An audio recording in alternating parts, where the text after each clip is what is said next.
Ulam ang nagiging problema. Kaya ang mag-live-in partner na sina Elizabeth at si Ronnie ay all out sa bangayan. Oo, nagkakabigayan sila sa bangayan. Yun lang. Ayon kay Ronnie, ang kinakasama niyang si Elizabeth ang humahawak ng kanyang sweldo kasi. Pero itong si live-in partner, hindi man lang daw makabili ng ulam na nire-request ni Ronnie.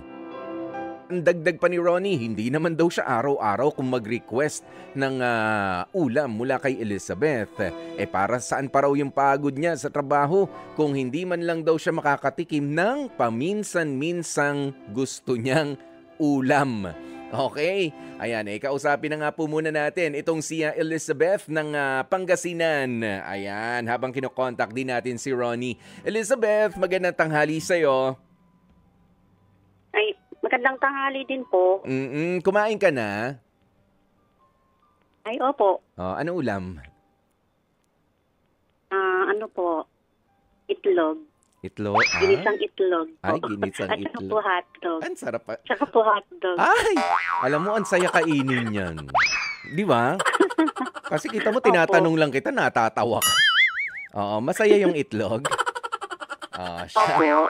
Sige, nung nililimliman yan, maligaya yung yung inahin kapag ganyan, masaya Ay, Ayan, at syempre, sige Elizabeth. So eto na nga, meron sinasabi yung live-in partner mo, si Ronnie. Bakit daw lagi kayo nag-aaway? Well, hindi naman lagi, nag-aaway kayo kapag meron siyang inire-request na ulam. Ano ba nangyayari doon? Ba't hindi mo naman napagbibigyan? Kasi po minsan, siyempre, meron po kung mga ibang ginagawa sa bahay. Kung ano lang po yung convenient para sa akin na lutuin, yun na lang po yung niluluto ko po. Meron na ba kayong mga anak ni Ronnie? Wala pa po. Wala pa. Ano ba yung mga pinagkakaabalahan mo sa bahay? Naglilinis po, naglalaba, mga gano'n. Kumakahol? Ikaw rin ba yon? Yung kumakahol? Ikaw ba yun, Elizabeth? Ang lalaki ng aso nyo. Ano ba yan? Sige. Elizabeth, sa inyo yung aso, ha? May tao po sa labas. May tao? Naku, may tao. Opo. Ano ba? Kakausapin mo muna o delivery ba yan? Hindi po, okay lang po. May bisita. Sa kabilang pong bahay yun. Sa kabilang bahay. Okay na. Ayan, tumahimik na yung aso. Kinagat na nung tao. Opo. Ay! Okay. Ayan. Hindi, kinagat na nung aso yung dila niya. Yan. Alam mo, nasa kabilang linya na natin si Ronnie. Baka si Ronnie kasi yung dumating na yan. Ronnie, magandang tanghali sa'yo, Ronnie. Magandang tanghali, Kuya Boy. Eto, kausap ko na rin si Elizabeth sa kabilang linya. Kakakain niya lang daw. Ikaw ba, Ronnie, kumain ka na? Tapos na rin, Kuya Boy, kanina.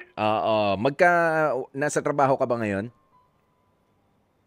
Yes po, Kuya Boy. Dito ako ngayon sa trabaho. Pinabaunan ka ba ni Elizabeth ng pagkain? Hindi nga po, Kuya Boy. Naku, parang nanlalata ka pa anong kinain mo lang ngayon? Meron namang dito, Kuya Boy, may karinderya malapit dito sa pinagtatrabahuan. Ayun, okay, sige. Pero itong si Elizabeth, nagluluto siya, di ba? Ang sabi niya kanina, kasi kapag nagre-request, Kuya Boy, itong si Ronnie, minsan hindi ko nagagawa kasi ang dami kong ginagawa dito sa bahay. Ang laki siguro ng bahay nyo, Ronnie. Ha? Masyado malaki. Lumipat kaya kayo sa maliit-liit na bahay. Baka maghapon, baka 2 araw kung linisin. Hindi naman. Hindi naman po, Kuya Boy. Ano lang yung bahay namin. Maliit lang din po, pang isang pamilya lang, ganun. Yung dumi, hindi naman sobrang dumi. Hindi naman po, Kuya Boy. Di ba? Hindi naman maghapon kasing lilinisin. Unless talagang wag naman sana, 'di ba, kapag ka nabahayan, 'di ba? O kaya naman talagang ilang linggo, ilang buwan hindi natirhan, talagang matagal-tagal na ligpitin, nalinisin, 'di ba? Ganoon 'yun Kaya eto, Ronnie, ano ba yung minsan mong nire-request na mga ulam na gusto mong matikman naman? kagaya ng ano kuya po, kunyari, bagong sahod ko or meron akong budget, bibigay ko kay Elizabeth. Magre-request po ako ng paborito, kagaya ng kare-kare, ganun. Pero, sasabihin niya po, wag na yan, mahirap yan, ganun, magastos. Minsan lang naman po yun. Parang, siguro ba, sa isang buwan, isang beses lang, ganun. Pero, ayaw niya po. Ayaw talaga. O bukod sa kare-kare, meron ka bang ibang option? Yung mga medyo mas madali-daling i-prepare? Minsan, kuya po, kagaya nung nakaraan, tinola lang po. Pero, di ko alam, di niya pa rin po niluto. Parang gusto ko po talagang tumikim ng tinola nung araw na yun. Gusto mo may sabaw, tapos may luya na masarap na humahagod sa lalamunan. Di ba? Ganun yun eh. No, kapag ka tinola. Tsaka yung papaya. Naku po. Ayan, eto. Nasa kabilang linya naman si Elizabeth. Elizabeth. Opo. Ano nangyayari doon? Alam ko na medyo yung preparasyon, yung gastos doon sa kare-kare, mauunawaan ko pa yun eh. Ito pala, tinola na lang daw. Tsaka kapag ka lang pala sumisweldo, kapag ka pala may konting lang, kumbaga mapagsaluhan nyo naman. Yung ganong ulam, makatikim din. Ba't hindi pa napagbigyan? Wala lang po siguro sa Saan? Sa mood magluto nung time na yun. Wala sa mood magluto. Ayan, ikaw ba Elizabeth, maaatim mo na, halimbawa si Kumari na lang ang magpapakain kay Ronnie, okay lang ba sa'yo? Manggagaling sa ibang tao, 'di ba? Gusto mo ba 'yon? Hindi naman po. Yun yun. Sige po, next time na lang po. Paminsan-minsan lang naman pala. Opo, next time na lang po.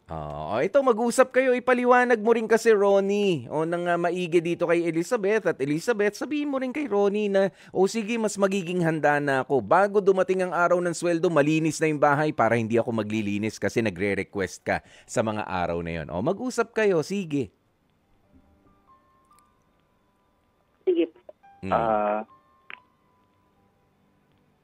Elizabeth, sana kapag nagre-request ako kahit sana gawin mo naman kasi kumbaga parang parang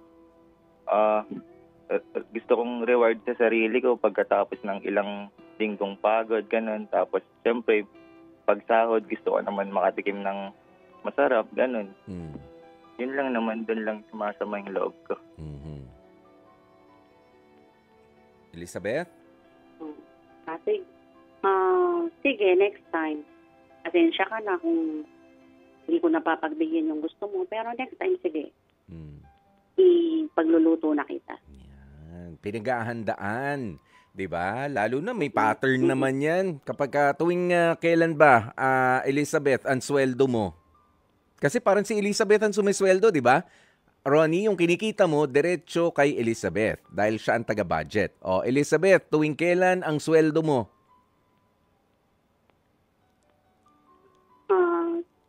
Lingguhan po. Lingguhan. Di ba nga? Ano ba naman yung isang araw sa pagpapahinga ninyo? Masarap yung pagsasaluhan ninyong ulam. Yung ulam naman kapag ka tinola ka na sa tanghali, tinola pa sa gabi, okay na rin yun, di ba? Iinit mo na lang.